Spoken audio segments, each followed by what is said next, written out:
এরপরে বলছি মানে মুদ্রায় চলে আসি আমরা।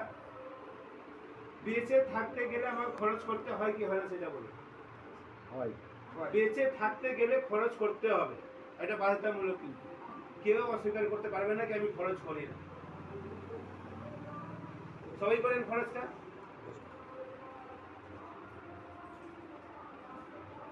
সবাই করেন তো। এবার কিছু লোক বলবে আমি অনলাইন করি, নতুন জেনারেশন, ফ্লিপকার্ট থেকে কেনাকাটা করি, অ্যামাজন, স্ন্যাপডিল, নাইকা, মিন্ত্রা, খরচ হয় তো এখানে।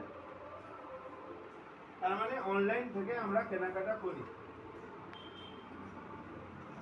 কিছু পুরনো ব্যক্তি হবে অনলাইন আমি জানি না, আমার কাছে এই ধরনের ফোনই নেই, ফোন থাকলেও কথা বলতে জানি, ভিডিও কল জানি, কিন্তু কেনাকাটা জানি না। একটা চেয়ার দিয়ে একটু ঠেকা দিয়ে দিবে হয়তো এটা সবার, কিন্তু এটা সমস্যা কিন্তু পুরনো লোকদের।